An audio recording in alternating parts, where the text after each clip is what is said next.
Jadi Bapak Ibu, dalam pandangan para peneliti itu Arab itu seperti negara yang tidak punya masa depan.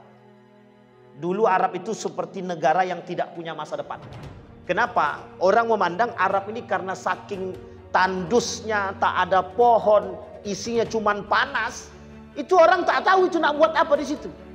Makanya orang di Mekah itu keluar untuk mencari penghasilan dengan berdagang. Tidak ada yang berternak, ya berternak 1-2 lah. Bertanam itu tidak ada.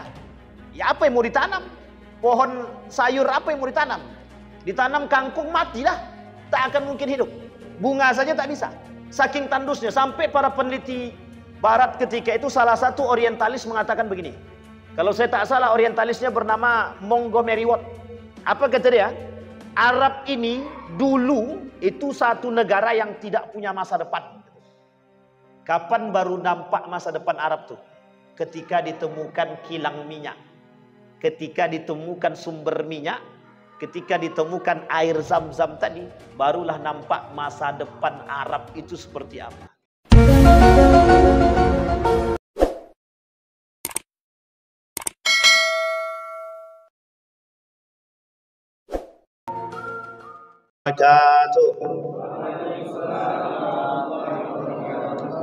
Alhamdulillahi Rabbil Alamin. Alhamdulillahilladzi an'ama bi ni'matil iman wal islam bihima tatimmus salihat.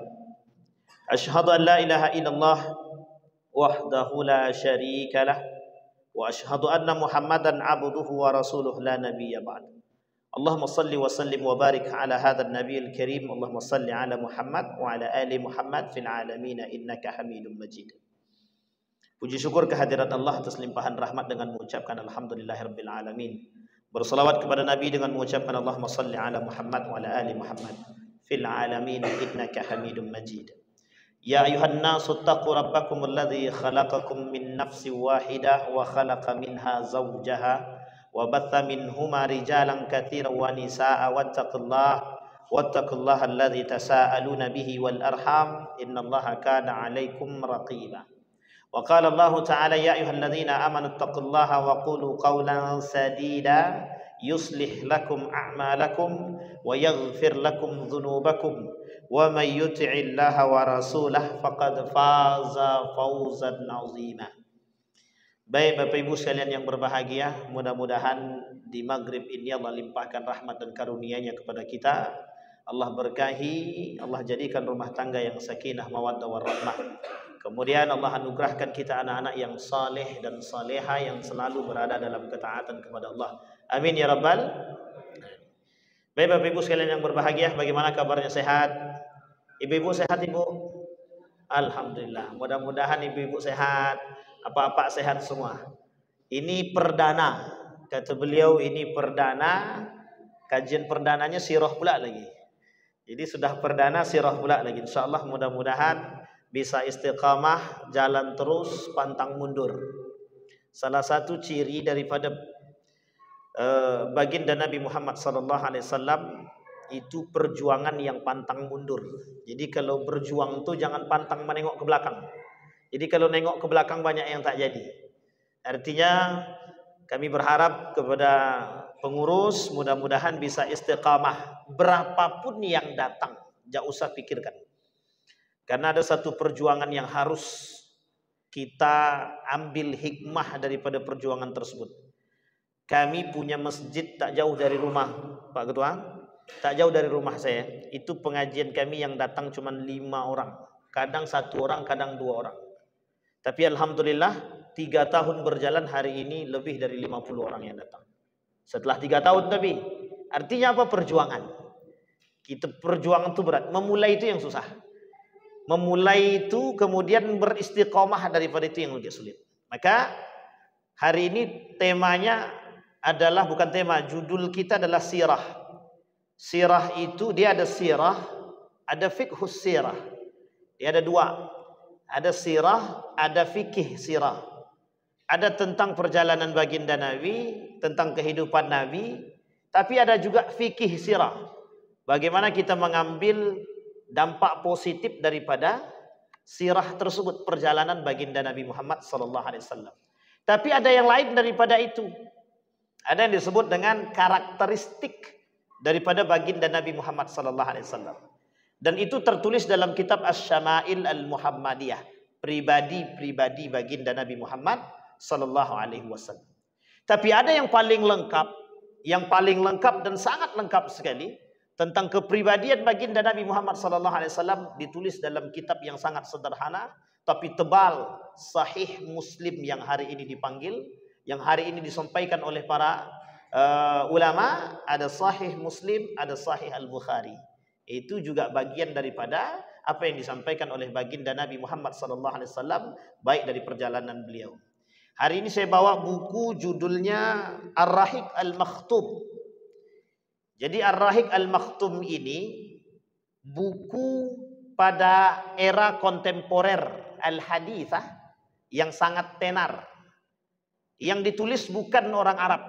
Yang nulis bukan orang Arab. Namanya Safiyur Rahman Al-Mubarakfuri. Ini Bapak Ibu boleh tanya kemana-mana, itu mesti orang akan jawab kitab sejarah yang kontemporer yang paling bisa dijadikan referensi. Pengarang kitabnya Safiyur Rahman Al-Mubarakfuri. Nama lengkapnya Safiyur Rahman bin Abdullah bin Muhammad Akbar bin Muhammad Ali bin Abdul Mun'im bin Faqirullah Al-Mubarakfuri Al-A'zami. Beliau lahir di Mubarakfur. Bapak Ibu kalau berangkat ke India, itu ada nama salah satu daerah yang juga mencetak ulama-ulama. Dulu itu India itu tempat pencetak ulama. Salah satu nama ulama yang sangat terkenal itu selain daripada Syekh Al-Mubarakfuri, ada nama lain, Najjar. Ada namanya Abdul Najjar, juga termasuk ulama besar dari kalangan mazhab Imam Malik. Bapak Ibu sekalian yang berbahagia. Nah, beliau menuliskan buku sejarah. Judulnya Sirah Nabawiyah. Judul bahasanya, dalam bahasa Arab kitab ini disebut dengan Ar-Rahiq Al-Makhtum. Jadi kitab yang mempelajari tentang Sirah Nabawi. Tapi adakah kitab-kitab yang lain yang mempelajari tentang Sirah Nabawi? Banyak. Kita ambil contoh misalkan kitab Tarikh Ibnu Hisham. Namanya Tarikh Ibnu Hisham. Kemudian ada kitab yang lain banyak. Ada kitabnya Syekh Ramadan Al-Buti. Dia berbicara tentang fikih sirah. Lebih tebal daripada Syekh Mubarakfuri. Karena dia ada penggalan-penggalan, ada fikih-fikihnya, ada bagaimana cara mengambilnya. Nah, sampai di sini paham ya Bapak Ibu ya? Ini perjalanan, ini yang disebut dengan sirah. Kenapa ini perlu diangkat? Bapak Ibu sekalian yang berbahagia, kenapa pelajaran sirah ini penting?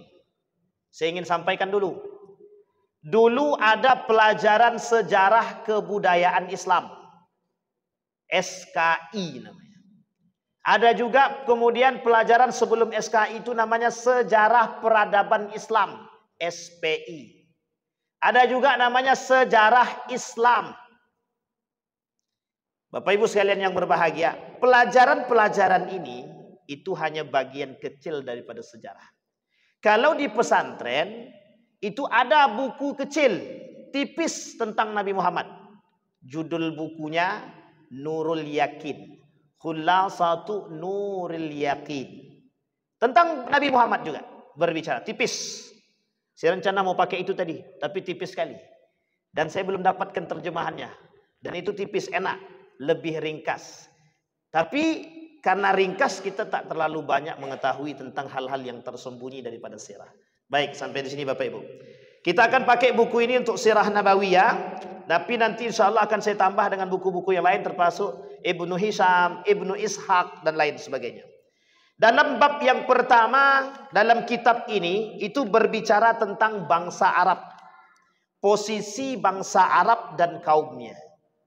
Sebelum kita sampai ke sana, perlu Bapak Ibu pahami, bangsa Arab ini dia punya agama tiga. Tiga agamanya. Agama yang pertama paganisme. Ini agama dari dulu. Paganisme. Paganisme itu menyembah patung, berhala, Nanti kalau sudah capek sudah capek mereka menyembah berhala tuh, dihancurkannya berhala tuh, dibuatnya yang baru. Ini yang terjadi. Jadi orang-orang Arab itu paling senang inovasi dalam patung. Kita ambil contoh sejarah Nabi Musa dan Nabi Harun. Ketika mereka selesai dari pengejaran Fir'aun, kemudian dibawa oleh Nabi Musa. Ketika itu Nabi Musa naik ke atas untuk mengambil sahifah. Dalam isi sahifah tersebut ada tauhid tentang keimanan kepada Allah. Naik ke atas lebih kurang 1 bulan perjalanan. Perjalanan maksudnya itu turun ke bawahnya balik. Jadi dari naik ke atas sampai di atas lama, baru turun sekitar 1 bulanan kata para ulama. Setelah dia turun, kemudian umat yang tadi sudah ikut menyembah Allah karena selamat dari Nabi Musa tadi, ditinggalkan bersama Nabi Harun. Nabi Harun ini termasuk orang yang lembut. Dia tak banyak cakap. Dia selalu dibantah oleh orang-orang masyarakat yang mengikuti. Apa kata mereka? Kami bosan tidak punya Tuhan. Gitu. Padahal Tuhannya sudah disampaikan oleh Nabi Musa. Kenapa Nabi Musa ini digandeng dengan Nabi Harun? Ada alasan. Nabi Harun pandai berkomunikasi, Nabi Musa tak pandai berkomunikasi.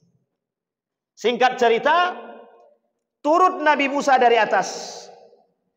Setelah mendapatkan perintah dari Allah tentang ketauhidan, kemudian ketika turun, dilihatnya masyarakatnya, kemudian penduduknya sudah menyembah binatang. Jadi dibuatnya berhala hewan, itu yang disembah. Tapi uniknya ketika itu, mereka bekerja sama dengan syaitan, sehingga patung tersebut bisa berbicara. Bayangkan, ketika mereka bosan, mereka buat patung. Dan ketika mereka sudah bosan dengan patung tersebut, mereka hancurkan. Kemudian mereka bangun lagi yang baru. Itu yang terjadi. Sehingga murka Nabi Musa alaihissalam. Kembali kepada tadi, itu corak daripada bangsa Arab. Nah, bangsa Arab ini, mereka paganisme yang pertama, yang suka menyembah patung, berhala, dan lain sebagainya. Matahari, hewan. Makanya Bapak Ibu kalau tengok Ka'bah, itu di sekeliling Ka'bah itu dulu, sebelum baginda Nabi Muhammad SAW dibaiat menjadi Nabi, itu sekeliling Ka'bah itu semuanya berhala. Terserah berhalanya apapun. Kalau udah capek mereka hancurkan. Nanti pas lagi masa hari raya mereka bangun balik. Setelah dibangun, barulah kemudian bosan hancur lagi. Begitu terus. Sekeliling Ka'bah. Maka menjadi sebuah tradisi bagi orang-orang Arab dahulu. Namanya Arab Ba'idah. Apa kata mereka? Itu menjadi sebuah tradisi. Tradisi kami adalah menyembah patung. Sehingga melekat. Sangat melekat bagi mereka. Ketika baginda Nabi Muhammad SAW datang untuk kemudian membawa satu agama yang baru, otomatis sesuatu yang sudah melekat pada diri itu sangat sulit untuk dihilangkan. Sangat sulit. Baik. Posisi bangsa Arab ketika itu sebelum baginda Nabi Muhammad SAW datang. Apa ketika itu posisi bangsa Arab? Arab itu diartikan sebagai padang pasir, tandus. Jadi kalau Bapak Ibu berangkat umrah, kalau kita berangkatnya dari Malaysia, nanti mendekat Jeddah itu, belum masuk ke Jeddah lagi tapi sudah mendekat. Itu nanti kita akan ditunjukkan dengan pemandangan yang indah. Kalau kita sampainya di siang hari, itu akan kelihatan indahnya padang pasir itu. Nampak tuh padang tandus tuh.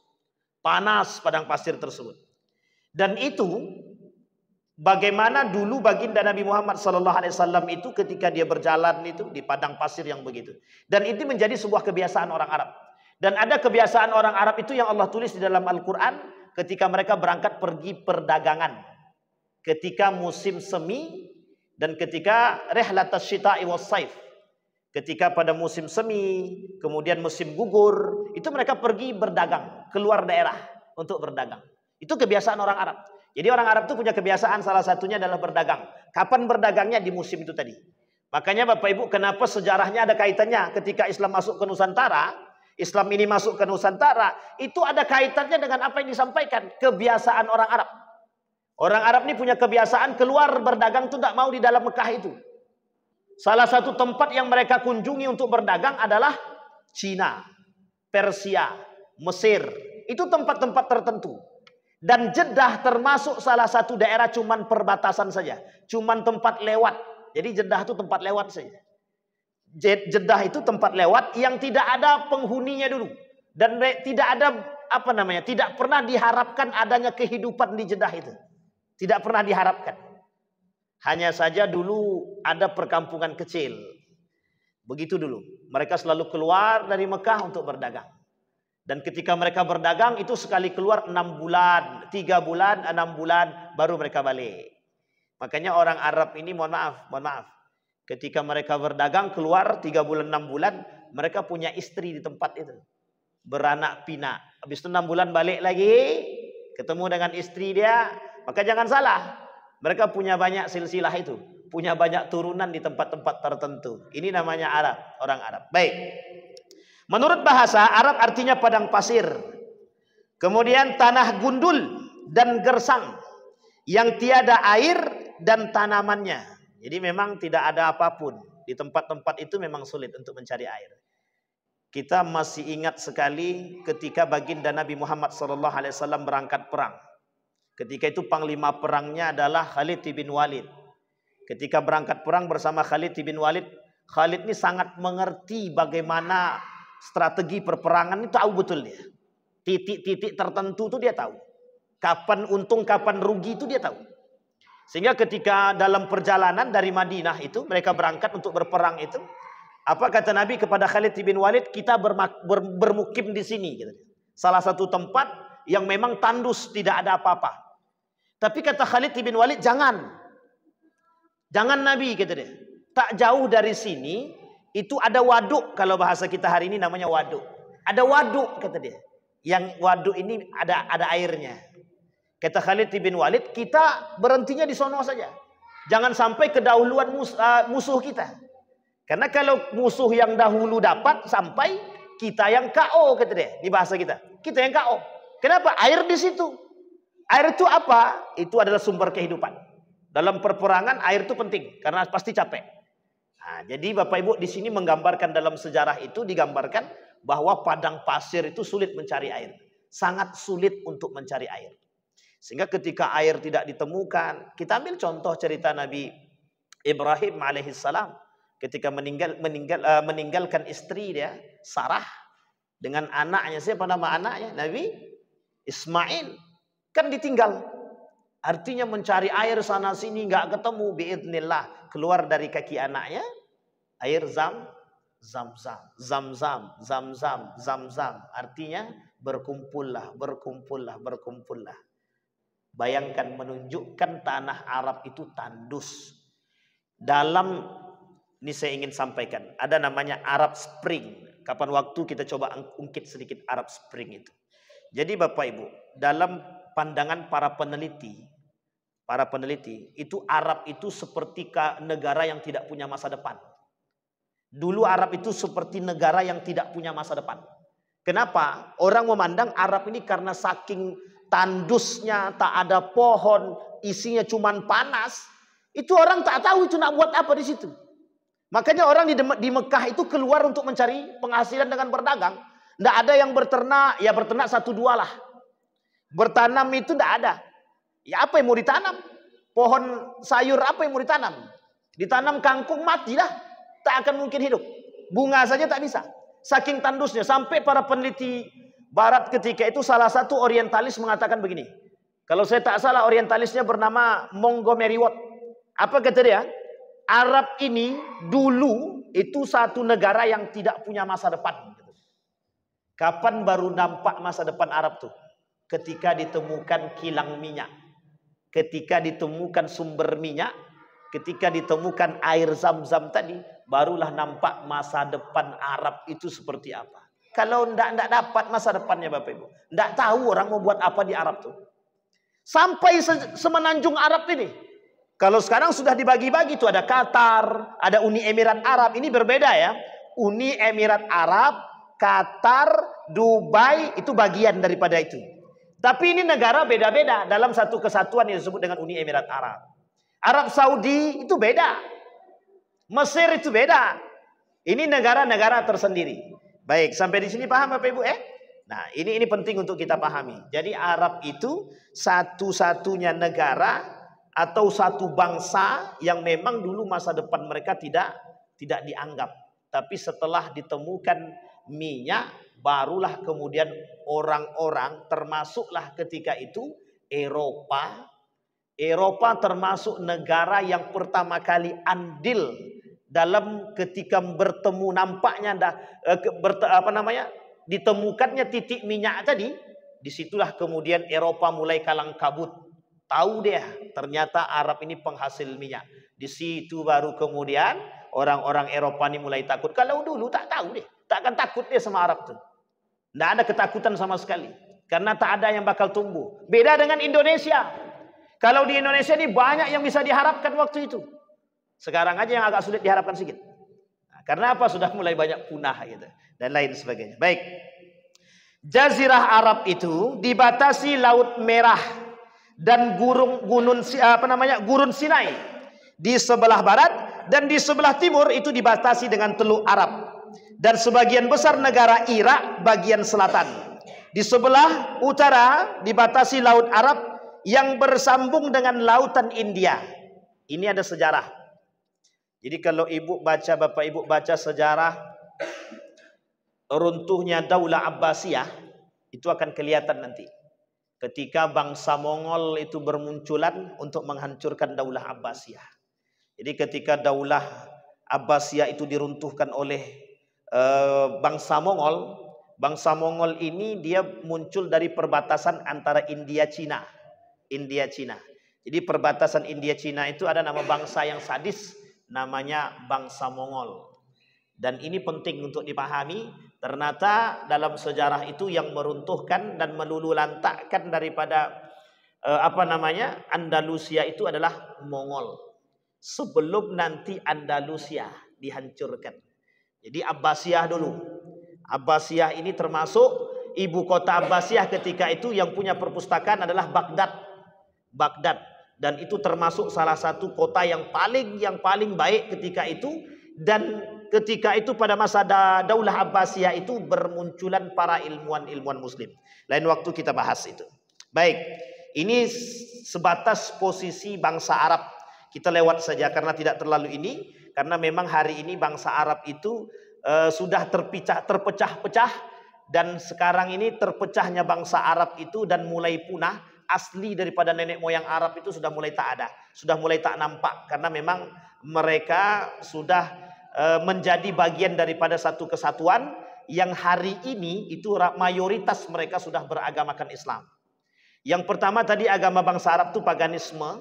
Yang kedua agama bangsa Arab ini Kristiani. Yang ketiga itu Yahudi. Jadi ada tiga. Bangsa Arab itu punya agama tiga. Satu paganisme, yang kedua Yahudi, yang ketiga Nasrani. Bukan Kristen ya, tapi Nasrani. Ini tiga agama mereka. Orang Yahudi punya agama sendiri, punya Tuhan sendiri, punya kitab sendiri. Kemudian orang Nasrani punya kitab sendiri yang dikembalikan kepada kitabnya nenek moyang mereka. Yang disebut, apa nama kitab Nasrani Bapak Ibu? Kitabnya apa Bapak Ibu? Injil. Nah, ini penting untuk dipahami, kitab ini Injil. Dan kitab Injil itu yang selalu mereka pegang dulu. Dari dulu sampai sekarang. Hanya saja Allah sudah katakan di dalam Al-Quran itu. Nanti selain daripada Al-Quran itu. Semua kitab itu akan berubah. Nah, itu Al-Quran sudah katakan. Jadi nanti kitab-kitab itu selain daripada Al-Quran. Itu sudah berubah. Dan diubah oleh tangan manusia. Saya ada buku judulnya. Judul bukunya agak sedikit sensitif lah. Judul bukunya Alkitab yang sudah dirubah gitu. Nah, itu banyak sejarah. Baik. Kaum-kaum bangsa Arab. Apa saja kaum-kaum bangsa Arab ketika itu? Ditilik dari sejarah, keturunan kecil dari cikal bakal daripada sejarawan membagi paling tidak kaum-kaum bangsa Arab tersebut menjadi 3 bagian. Yang pertama namanya Arab Ba'idah. Yaitu kaum-kaum Arab terdahulu yang sejarahnya tidak bisa dilacak secara rinci dan komplit. Seperti kaum Ad. Itu tidak bisa dilacak tuh. Karena kapan waktu sudah dimusnahkan oleh Allah. Kaum Tsamud itu juga tidak bisa Bapak Ibu, itu juga sudah dibasmi, sudah dihancurkan oleh Allah. Sulit melacaknya. Bahkan ada sebagian mengatakan dalam riwayat yang lain itu, dalam buku Arab Spring itu bahkan dikatakan saking tidak bisanya melacak itu, karena tidak nampak generasi mereka ketika dihancurkan itu. Memang ada yang mengikuti para nabi tersebut, tapi sudah banyak yang dihabiskan oleh Allah. Bahkan tertulis di dalam Al-Quran itu ada beberapa kaum atau bangsa yang dimusnahkan oleh Allah. Kelak kita coba kaitkan bangsa mana saja yang dimusnahkan oleh Allah. Salah satu diantaranya adalah kaum Ad. Yang kedua kaum Tsamud. Kemudian yang ketiga dari Arab al-Ba'idah tadi ada namanya kaum Tasem. Namanya kaum Tasem. Ada namanya kaum Jadis. Ada namanya kaum Imlak dan lain sebagainya. Ini banyak nama-nama kaum lah ya. Ini kalau kita kaji nama kaum, ini sampai 2 tahun kita tak selesai ini kaji sirah nih. Karena memang panjang. Inilah namanya sejarah. Entah kapan sampainya kita sirah nabawiyahnya, yang jelas kita sampai sirah Arabnya dulu. Yang kemudian yang kedua, dia tadi kata sejarawan ada 3. Satu Arab Ba'idah. Yang ketiga ada namanya Arab Al-Aribah.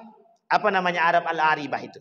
Yaitu kaum-kaum Arab yang berasal dari keturunan Ya'rub atau disebut dengan Yasjub bin Qahtan, atau disebut pula Arab Qahtaniyah. Arab Qahtaniyah. Jadi Arab Qahtaniyah ini, nanti Bapak Ibu pernah mendengar nama sahabat Nabi yang bernama Qahtan. Itu diambil dari salah satu daerah yang ada di Arab, dari bangsa Arab.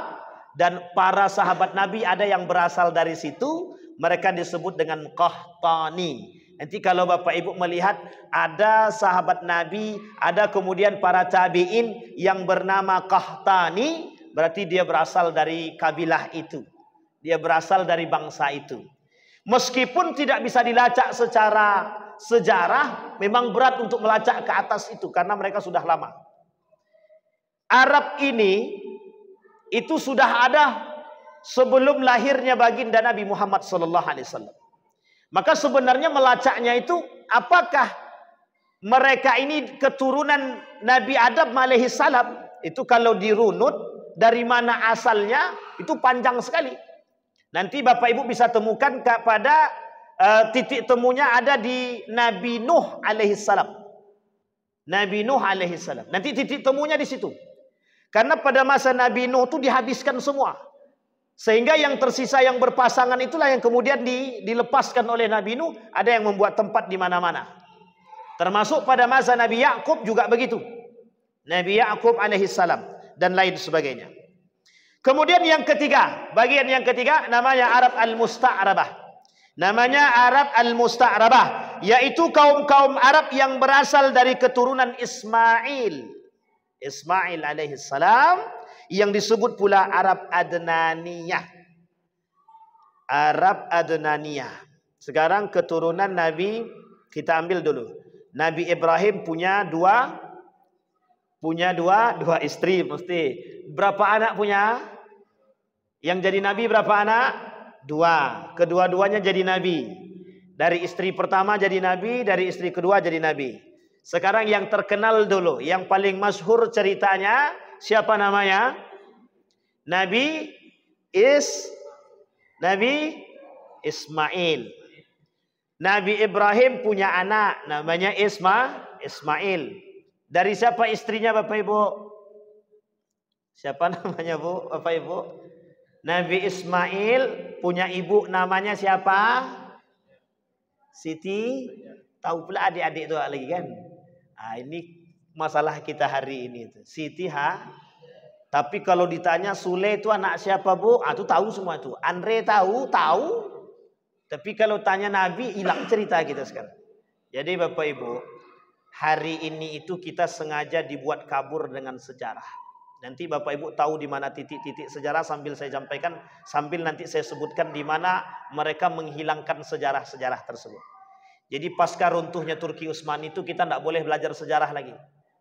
Kita tidak boleh belajar sejarah. Oleh kaum orientalis itu sudah dirubah-rubah. Termasuk sejarah ini Pak. termasuk sirah nabawiyah. Itu ada namanya buku namanya The Golden Age of Islam namanya. Golden Age of Islam. Pengarangnya Montgomery Watt. Dia pengkritik salah satu sejarawan Islam terbaik. Namanya Ibnu Hisham dan Ibnu Ishaq. Beliau kritik habis-habisan. Sehingga yang terjadi apa? Banyak kabur kita dengan sejarah itu Pak. Banyak. Sehingga yang bermunculan itu bukan sejarah yang original. Tapi sejarah-sejarah yang muncul dari Israiliyat namanya. Jadi ada namanya Israiliyat. Artinya apa? Sejarah-sejarah hadis-hadis Nabi yang dibangun atas dasar pemikiran orang-orang Israel. Oh, coba bayangkan Pak. Itu serius itu mereka buat begitu. Kenapa kok serius? Agar mereka mengkaburkan pandangan kita terhadap agama. Itu serius. Makanya kita kalau tak belajar sejarah tak serius, itu kita dibodohi orang itu. Kita ambil contoh ya. Contoh kebodohan yang nyata itu. Ketika kita ditanyakan ditanya oleh di dalam buku sejarah itu berapa jumlah nabi? Kita belajar Pak dari kecil Pak sampai sekarang. Itu jumlah nabi 25. Padahal berapa jumlah nabi Pak? Ada yang tahu Pak? Jumlah nabi berapa Pak? 25.000. Ada yang mengatakan 250.000. Itu jumlah nabi. Yang kita paham 25. Bayangkan jauh jaraknya 250.000, jaraknya dengan 25. Berapa jumlah malaikat Pak? Yang kita pahami berapa? 10. Padahal ribuan Pak. Jumlah malaikat itu ratusan ribu jumlah malaikat. Ada namanya Nabi Syed. Ada namanya Nabi Sa'. Dan itu saya kira kita belum pernah dengar itu. Coba seriusnya mereka merubah kita. Ada lagi, ada. Dalam kitab Israiliyat itu salah satunya tentang Israel. Siapa yang tahu tentang Israel Pak? Boleh Bapak cek dalam sejarah manapun. Boleh Bapak cek dalam hadis ataupun dalam Al-Quran mesti tak ada. Dalam hadis Nabi. Yang paling lemah sekalipun. Jangan yang palsu lagi, yang paling lemah saja. Itu tidak akan kita temukan nama malaikat maut itu Israel itu tidak ada. Nama malaikat maut itu disebutkan dalam Al-Quran dan hadis Nabi Malakul Maut. Namanya Malakul Maut. Saking seriusnya.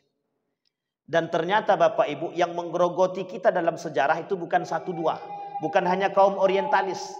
Ada kaum lain yang kemudian ikut merusak sejarah. Namanya Syiah. Apa namanya Bapak Ibu? Kapan-kapan lah kita cari itu Bapak Ibu. Baik. Ini kalau kaji itu tak selesai kita. Kembali. Nah. Nabi Ibrahim punya anak 2. Punya istri juga 2. Istri satu yang pertama Siti Hajar. Yang kedua Siti Sarah. 2 istrinya. Punya anak juga. Yang pertama anaknya Nabi Ismail. Yang kedua Nabi Ishak. Kedua-duanya jadi nabi. Sekarang pertanyaannya Nabi Muhammad dari jalur mana? Dah lupa kita kan. Nabi Muhammad dari jalur mana Pak? Ismail apa Ishak? Ishak, Yakub, Yusuf, Ayub itu dah mesti bukan Muhammad. Karena setelah Nabi Ismail itu tidak ada lagi Nabi. Jadi membedakannya cuma itu saja. Kalau ragu antara Ismail dengan Ishak, tengok saja Ishak punya anak Yakub. Yakub nanti punya anak Nabi juga namanya Yusuf. Sampai turun ke bawah. Terakhir Nabi Isa alaihissalam. Kemudian dari Nabi Ismail tidak ada Nabi. Tidak ada Nabi kecuali kelak terakhir baginda Nabi Muhammad sallallahu alaihi wasallam. Baik. Nah disinilah Bapak Ibu jalur yang disebut dengan Adnaniyah. Salah satu suku daripada bangsa Arab yang sangat terkenal ketika itu disebut dengan Adnaniyah. Dari suku Adnan.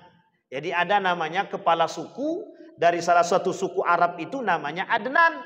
Dan dia terkenal cicit daripada Nabi Ismail. Maka kelak itu menjadi salah satu panggilan dalam satu suku itu disebut dengan Adnaniyah. Apa namanya Bapak Ibu? Adnaniyah. Aman Bapak Ibu? Ibu-ibu aman? Disuruh menghafal aman? Ini kalau disuruh menghafal sejarah aman apa tak aman nih kan itu masalahnya kan sekarang. Baik. Tempat kelahiran Arab Aribah. dan kaum Qahtan adalah negeri Yaman.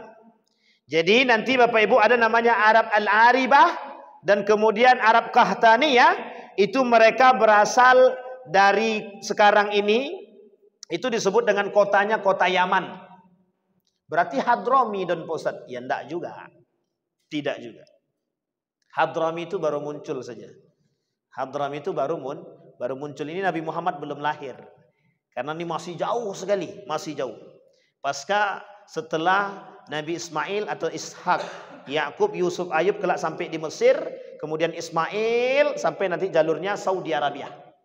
Jadi beda. Mesir jalurnya mereka nanti Mesir. Salah satunya Mesir, kemudian Palestina, itu bagian daripada keturunan Nabi Ishak. Jadi nanti Nabi Ishak itu keturunan Nabi Ishak ini itu nanti kalau nanti mereka tidak di Mesir, itu biasanya ada di Palestina. Jadi Palestina Mesir itu tempat pegangan para nabi-nabi setelah Nabi Ishak alaihissalam.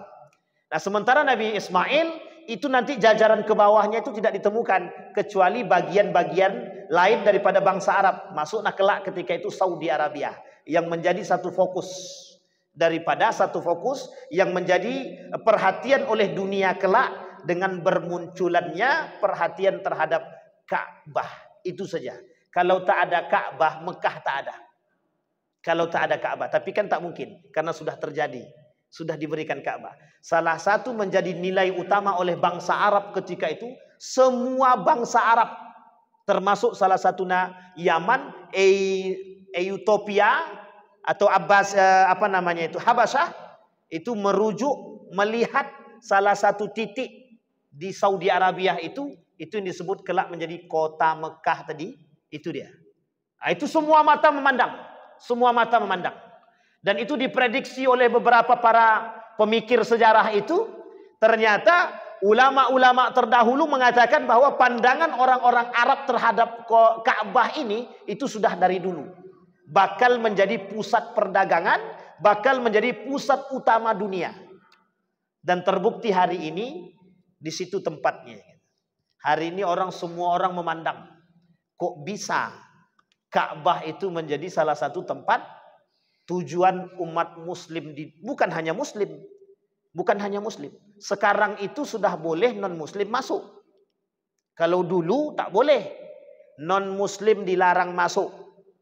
Tapi sekarang tidak, non muslim boleh masuk.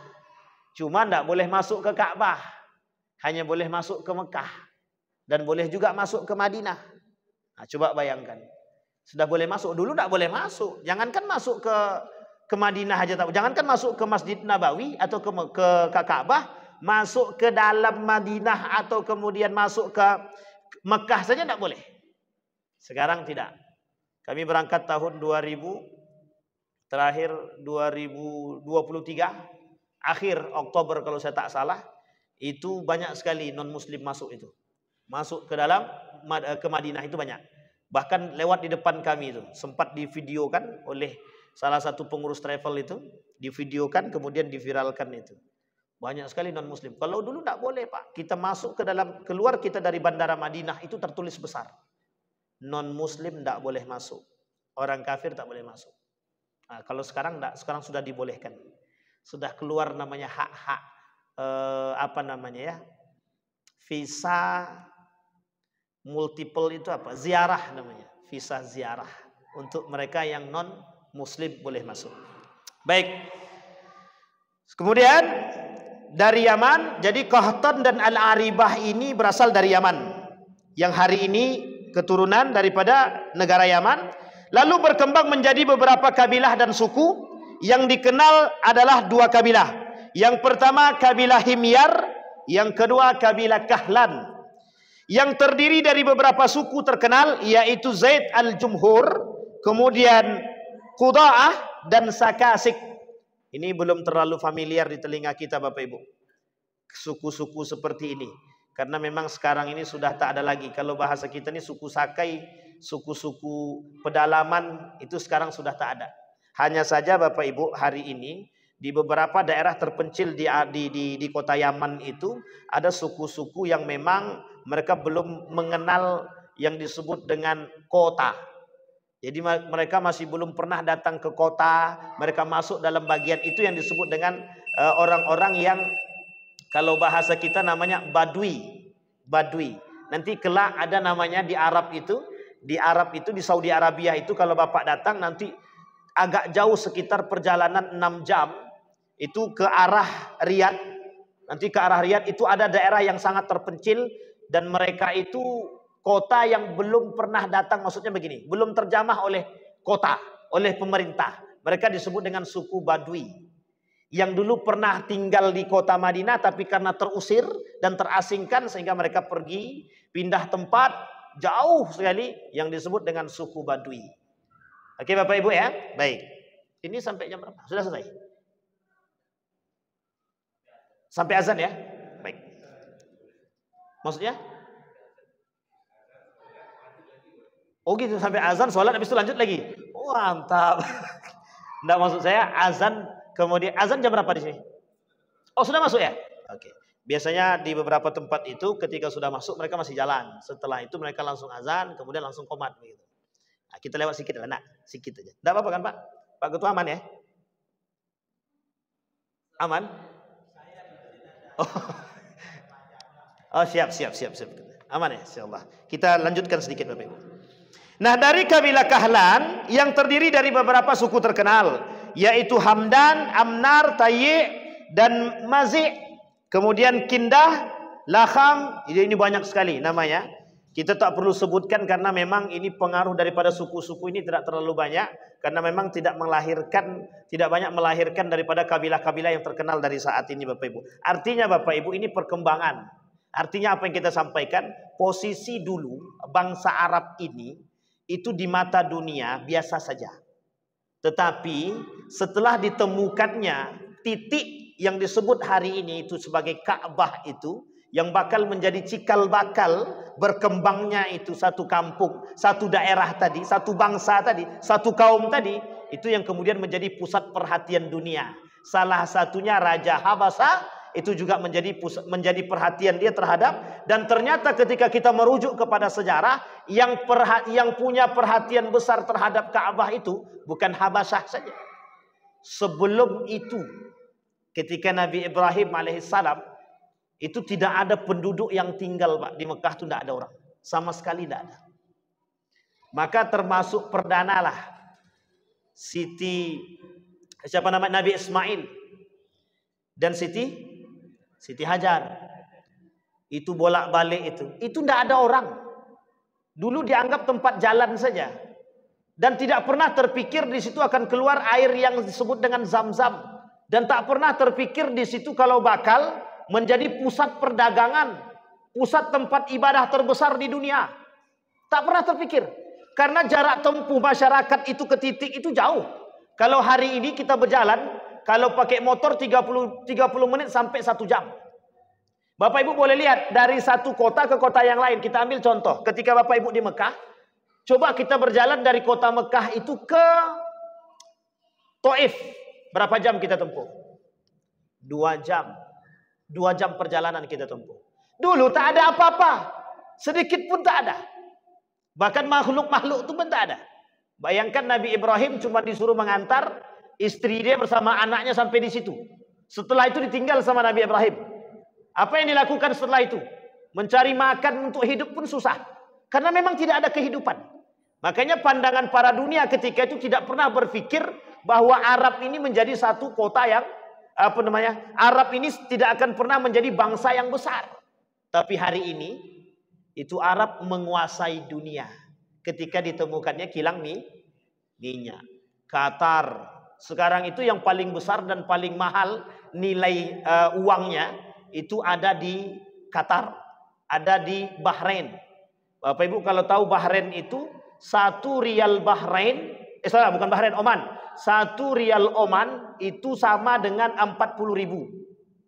1 dinarnya Qatar itu sama dengan bernilai 40.000. Pertanyaannya adalah mata uang mana yang sama dengan itu sekarang? Tidak ada. Saking kayanya. Makanya Bapak Ibu lihat sekarang perkembangan Arab itu seperti apa ketika ditemukannya Dulu tak tahu mereka. Makanya mereka berdagang dari satu daerah ke daerah yang lain. Mereka bawa anak istrinya, ada yang ditinggalkannya, tapi kemudian mereka melaksanakan, mohon maaf, mereka melakukan nikah, bukan nikah mut'ah ya, tapi sampai ke salah satu daerah, ke Cina, mereka nikah. Ketika sampai ke Mesir, mereka nikah. Itu banyak keturunan mereka itu. Sehingga Bapak Ibu sekalian yang berbahagia, kenapa kita perlu tahu bangsa Arab ini? Dulu bangsa Arab itu bukan hal yang mulia. Hari ini Bapak Ibu, bangsa Arab itu adalah bangsa yang mulia. Kenapa kita katakan mulia? Hari ini satu sisi itu menjadi pusat perhatian dunia. Hari ini itu menjadi pusat perhatian seluruh agama. Yang kelak agama itu juga muncul, mohon maaf, dari nenek moyang mereka. Yang dahulu itu muncul agama tersebut dari nenek moyang mereka. Hari ini mereka berupaya memandang ke satu titik. Kok bisa bangsa Arab itu menjadi bangsa yang paling berkuasa? Sampai di sini paham Bapak Ibu? Itu masalah kita hari ini Bapak Ibu. Apa maksudnya? Betapa besarnya bangsa Arab yang dulu tidak punya masa depan. Pertanyaannya adalah siapa yang membuat mereka mulia?